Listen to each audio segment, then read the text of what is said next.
तथास्तु। ओहो ओ बुद्धं शरणं गच्छामि, धम्मं शरणं गच्छामि, संघं शरणं गच्छामि, बुद्धं शरणं गच्छामि, धम्मं शरणं गच्छामि, संघं शरणं गच्छामि।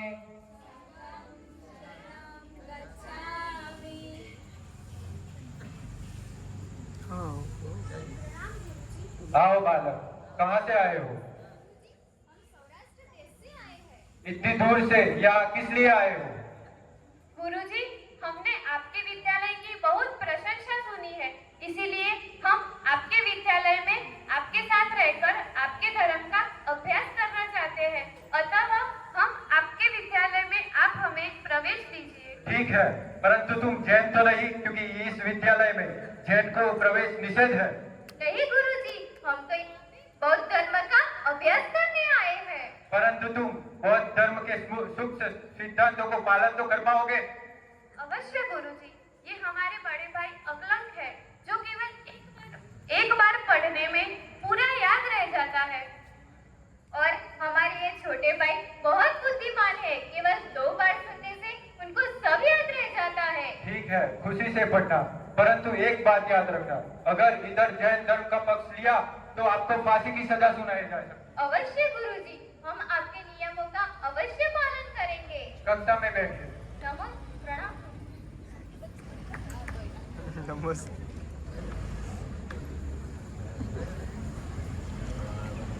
बुद्धं शरणं गच्छामि, धम्मं शरणं गच्छामि, संघं शरणं गच्छामि। ठीक है बालक, आज की कक्षा यही समाप्त होती है। अकलंक जी और निकलंक जी विद्यापीठ में रहकर पूरी लगन और निष्ठा से अध्ययन में जुट गए। अल्प समय में ही उन्होंने सभी शास्त्रों का संस्कृत भाषा का गहरा अध्ययन कर लिया। प्रणाम गुरुजी। तथास्तु। सुनो विद्यार्थियों, आज हम जैन धर्म के प्रकरण और उसमें की गई गलतियों को मैं बतलाऊंगा। अपने धर्म के अनुसार हर चीज जगत में अनित्य ही है, पर जैन धर्म के लोग वस्तु को नित्य भी मानते हैं और अनित्य भी मानते हैं। प्रणाम गुरुजी। ऐसा करना क्या? और क्या, बस अज्ञान। प्रणाम गुरुजी, जीव अस्थि और जीव नास्ति का क्या अर्थ है? जीव अस्थि अर्थात जीव है और जीव नास्ति यथार्थ जीव नहीं है। डेंजर गुरुजी। प्रणाम गुरुजी। गुरुजी कुछ समझ नहीं आया। आज की कक्षा यही समाप्त होती है। सीरियसली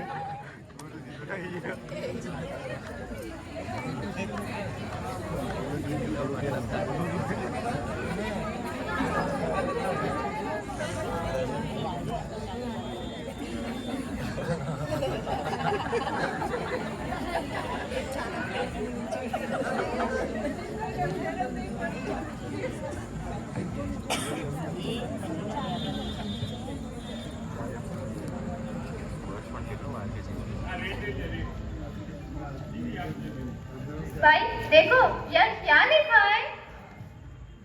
अरे भैया, ये तो जीव अस्थि और जीव नास्ति है। यहाँ स्यात् शब्द तो छूट ही गया है। शाबाश, यह स्यात् शब्द न होने के कारण ही गुरुजी उलझन में पड़ गए होंगे। चलो आओ, हम स्यात् शब्द यहाँ लिखकर गुरुजी की उलझन मिटा देते हैं।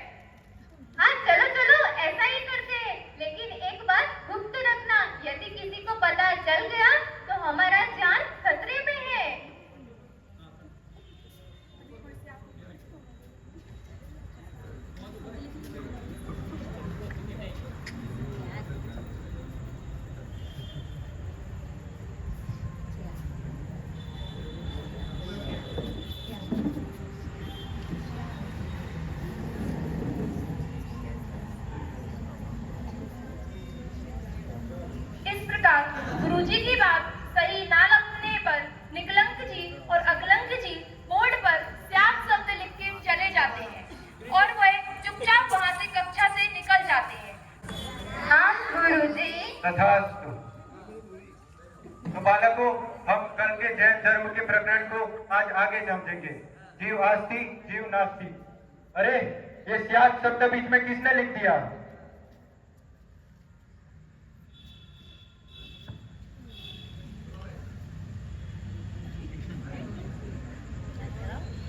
गुरुजी को समझ नहीं आया। जीव स्यात् अस्ति अर्थात जीव किसी भी रूप में, किसी भी अपेक्षा से आस्ति रूप है, और जीव स्यात् नास्ति अर्थात जीव किसी भी रूप में अपेक्षा से नास्ति रूप है। आज अच्छे से समझ में आया गुरुजी। जैन धर्म के लोगों के अनुसार जीव और अजीव दोनों नित्य भी है और अनित्य भी है। समझ में आया लोगों को?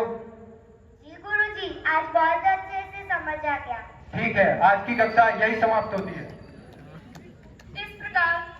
इस प्रकार कक्षा में स्यात् शब्द देखकर गुरुजी अचंभे में पड़ जाते हैं और विद्यार्थी एक एक करके अपनी कक्षा से उठ के चले जाते हैं। अब आगे क्या होता है, गुरुजी क्या कहते हैं स्यात् शब्द देखकर, और वो आगे क्या करेंगे वो हमें देखना है।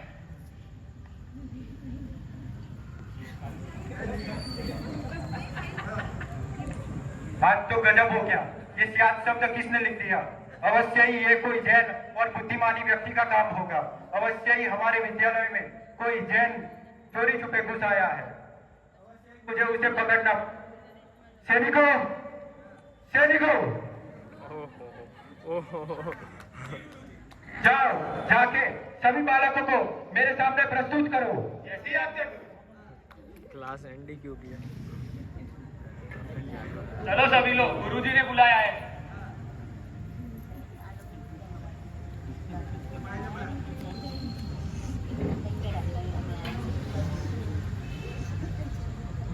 आप में से मुझे कोई बता सकता है ये स्यात् शब्द अपने से किसने लिखा है? क्या तुमने लिखा है? क्या ये तुमने लिखा है? क्या अकलम ये तुमने लिखा है? मैं जानता हूँ इस विद्यालय में कोई जैन चोरी छुपे इधर घुस आया है, उसे पकड़ना ही होगा। सैनिकों, जाओ, जाके एक जिन मूर्ति लेके आओ और यहाँ के रास्ते के बीचों बीच रख दो, और सब एक एक करके जिन मूर्ति लांगने को बोलो, और जो ना लांगे उसको मेरे पास लेके आओ, क्योंकि जो सच्चा जैन होगा जिन मूर्ति को नहीं लांगेगा। जाओ।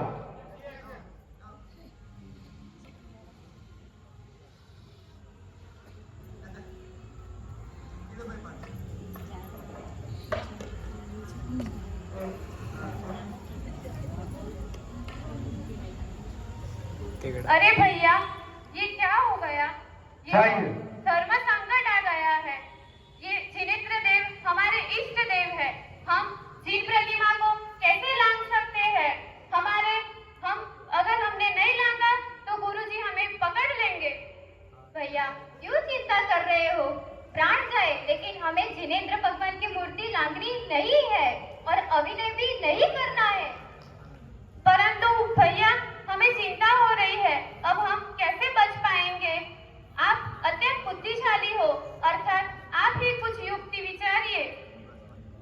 अकलम, निकलम, क्या कर रहे हो? लांगो मूर्ति को। भाई, तुम निश्चित रहो। हाँ, मुझे एक उपाय सूझ गया। देखो ये लांगो मूर्ति को। हम मूर्ति पर परिग्रह वाली कर लेंगे तो ये मूर्ति जैन मूर्ति नहीं रहेगी और फिर हम लांघकर निकल जाएंगे। वाह वाह भैया, आपकी बुद्धि धन्य है भैया। अपनी जिन मूर्ति परिग्रह रहित होती है, परिग्रह सहित कभी नहीं होती है, तो इस प्रकार अकलंक जी जनेऊ डालकर प्रतिमा जी पर उसको परिग्रह सहित कर मूर्ति को लांग जाते हैं। ये सभी विद्यार्थी मूर्ति को लांघकर चले गए, इनमें से जैन को कोई लग नहीं रहा। असंभव। अवश्य ही किसी बालक ने बचने के लिए मूर्ति को लांग दिया होगा, पर मेरे पास और एक युक्ति है। कौन सी युक्ति गुरुजी? आज रात को जब सारे विद्यार्थी अपने कक्ष में सो रहे होंगे, तब हम एक एक सिपाही उनके कमरे के बाहर तैनात कर देंगे और फिर हम धमाका करवाएंगे, और जो अपने विद्यार्थी होंगे वो अपने ही भगवान का नाम लेंगे नींद में से उठ के, परंतु जो जैन होगा वो केवल अरिहंत का नाम लेगा और फिर हम उसे पकड़ लेंगे। जाओ। पहरा दो। जैसी आज्ञा गुरुजी।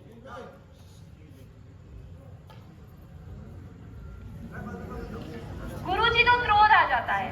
वो बौद्ध धर्म के थे, जैन शासन को बिल्कुल भी नहीं मानते थे। उसके बिल्कुल युक्ति सही काम आ गई। बस अब हमें बड़ी सावधानी से रहना पड़ेगा, क्योंकि गुरुजी हमें पकड़ने में आकाश पाताल एक कर देंगे। अरे भैया, जिनेंद्र भगवान होते तो फिर कोई भी बाधा हमें नहीं आने वाली है। हम तो अभी मन में स्तुति करके सो जाते हैं। हाँ भैया। बूम। दोनों हाथ जोड़कर थोड़ी देर स्तुति करते हैं, बाद में सो जाते हैं। अंधेरा होता है। काले वेश में एक गुप्तचर और दोनों सिपाही आकर चुपकर कमरे में बैठ जाते हैं। थोड़ी देर में अचानक एक जोरदार धमाका होता है और बहुत तेजी से कोलाहल होता है।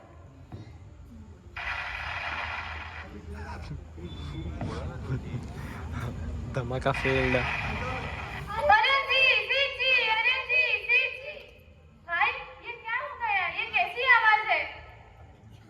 अरे दोस्तों, तुमने अभी अनंत का नाम लिया, जिससे मैं समझ गया हूँ कि तुम जैन हो।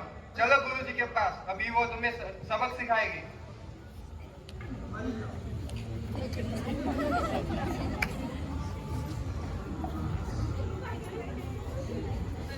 इस प्रकार दोनों सिपाही अकलंक जी और निकलंक जी को अरहंत सिद्ध मतलब अपने भगवान का नाम लेते हुए पकड़ लेते हैं और वह गुरुजी के सामने उनको प्रस्तुत करते हैं। गुरुजी, जब यहाँ धमाका हुआ तभी ये लोग अरहंत का नाम ले रहे थे, इसलिए मैं इन्हें आपके पास लेकर आया।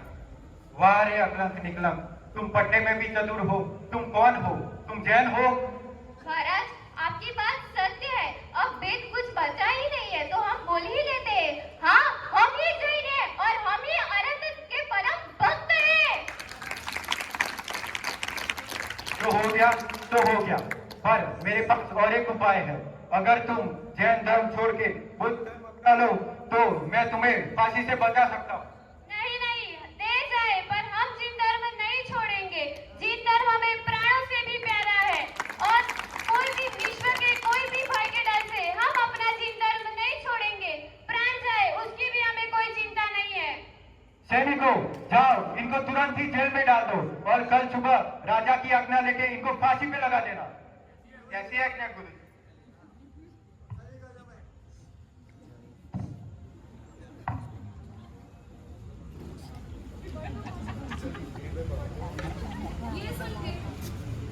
ये सुनकर गुरुजी उनको फांसी की सजा के लिए बोल देते हैं। अब सिपाही उनको जेल में ले जाते हैं और जेल का दृश्य क्या होगा अब भैया, ये तो बहुत कठिन समय आ गया है। अब हम कैसे बच पाएंगे? धैर्य रखो भाई, धैर्य रखो। जिनेंद्र भगवान हमारी सहायता अवश्य करेंगे। भैया, इतने कठिन समय में भी आप इतना धैर्य रख रहे हो, ये तो बड़े आश्चर्य की बात है। भैया, जिनेंद्र भगवान की ऐसी महिमा है कि सुख में हो या दुख में जिनेंद्र भगवान हर एक जीव की रक्षा करते हैं। भैया, हमें स्तुति करने की इच्छा हो रही है। हाँ, बोलो बोलो, जल्दी बोलो, हम भी साथ देंगे।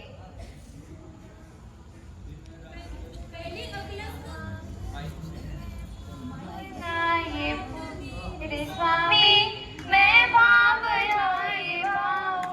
देहांत के समय में तुमको न भूल पाऊं। इस प्रकार अकलंक जी और निकलंक जी जेल में भी अपने जैन धर्म को नहीं छोड़ते हैं और वहां भी अपनी समाधि मरण भावना भाते हैं कि भगवान जी, हमारा मरण भी हो ना तो आपके चरण कमलों में ही हो, आपके सानिध्य से हमेशा जुड़े रहे। आगे देखते हैं क्या होता है। अरे भाई, ये राजकुमार जैसे कितने प्रिय बालक हैं, कल सुबह इन्हें मृत्यु दंड दिया जाएगा। अरे कैसी किस्मत है। अरे भाई, मुझे भी बहुत दुख हो रहा है, किंतु अब हम क्या कर सकते हैं इसमें? मार डालो। ऐसे करते करते दोनों सिपाही थक जाते हैं और सो जाते हैं। उनको निद्रा आते ही पहले अकलंक जी जेल से निकल जाते हैं, फिर बाद में निकलंक जी को हाथ का सहारा देकर बाहर निकालते हैं।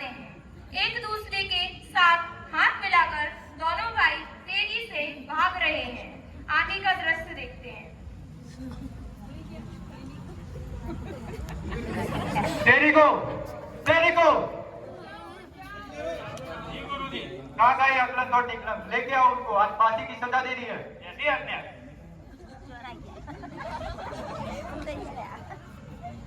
अरे ये दोनों तो भाग गए लगता है।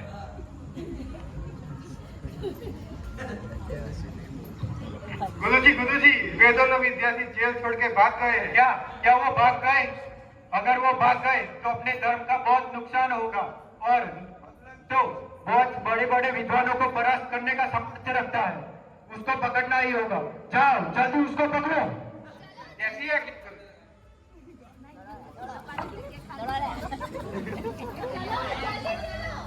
But I have no way to record both ways.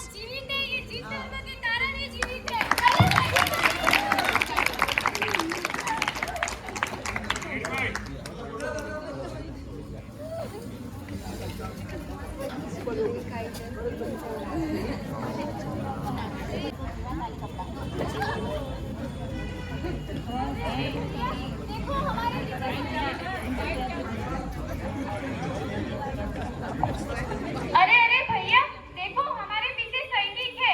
एक काम करो, आप भाग जाओ, मैं उनको रोकता हूँ। नहीं नहीं, ऐसे संकट में तुम्हें अकेला छोड़ के कैसे जा सकता हूँ? अरे भैया, हमारी अपेक्षा पकड़ो। अरे भैया, हमारी अपेक्षा आप अधिक योग्य है। क्या आप आ गया? भागो, मैं उनको रोकता हूँ। मैं तुम्हें ऐसे मृत्यु के मुंह में ऐसे छोड़ के नहीं जा सकता। अरे भैया, अगर हमारा प्राण भी हमें जाए तो मेरा जीवन को मैं सफल मानूंगी। जिन धर्म के लिए, जिन धर्म की रक्षा के लिए कुछ भी करने को तैयार हूँ। नहीं नहीं, मैं तुम्हें छोड़ के नहीं जा सकता, मैं यहाँ पे खड़ा रहूंगा। अरे भाई, हमारे पास समय नहीं है, आप समझो। जिन धर्म की रक्षा के लिए आप जाओ, मैं सैनिकों को रोकता हूँ। हाँ, मैं अभी मजबूर हूँ। जैन धर्म की सेवा के लिए मुझे अभी जाना ही पड़ेगा। જગ્યા કરી સૈનિક તો બીજા રસ્તે ગયો.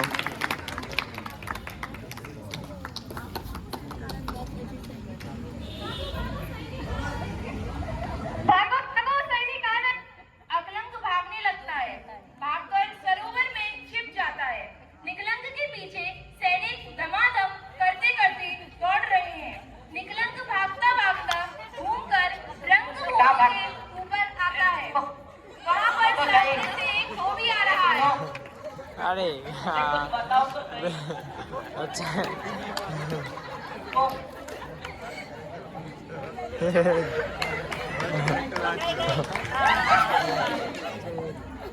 Got him. अरे भाई, ये तो जिंदा नहीं पकड़ गए, तो इनको यही ढेर कर दिया। चलो गुरु जी को समाचार देते हैं।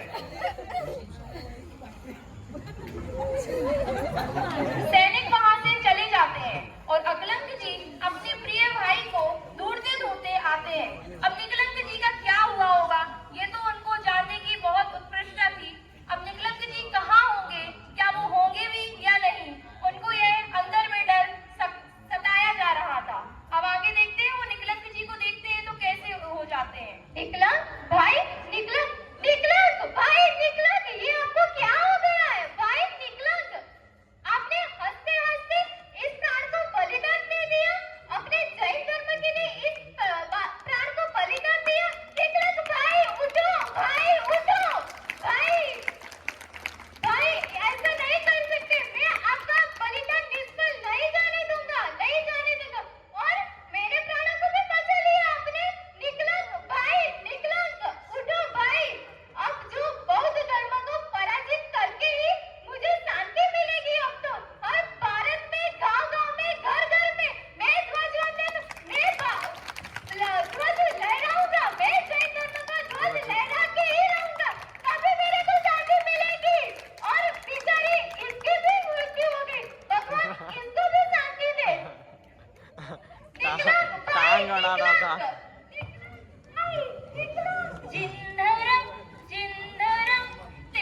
बहुत जैन धर्म की प्रभावना की है और आज हमारा जैन धर्म गांव-गांव, गली-गली, शहरों-शहरों में, इवन इंडिया नहीं, अगर अमेरिका जैसे कहीं भी देशों में बोले ना, देश विदेशों में हर बच्चा जैन धर्म को जाने, ये हमारी भावना होनी चाहिए।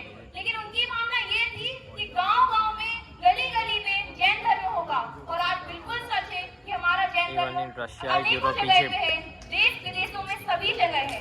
इस प्रकार इस छोटी सी नाटक प्रस्तुति से बस हम यही बताना चाहते थे कि हमारा जैन धर्म कितना महान है और अकलंक जी और निकलंक जी ने उस जैन धर्म के लिए कैसे प्रस्तुति दी और कैसे बलिदान दिया था।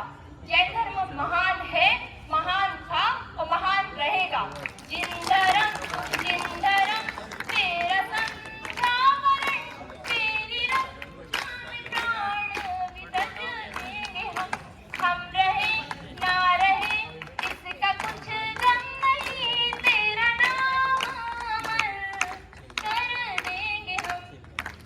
चलिए, बच्चों की इस सुंदर प्रस्तुति के लिए सारांश जैन राखी जैन की तरफ से 501 रुपए पाठशाला परिवार के लिए।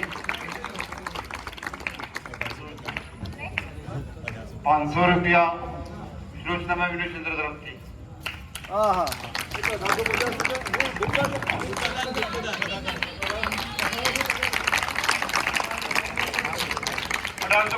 ભુક્તદાન આવેલ છે બધાને પ્રોગ્રામ આપવામાં આવશે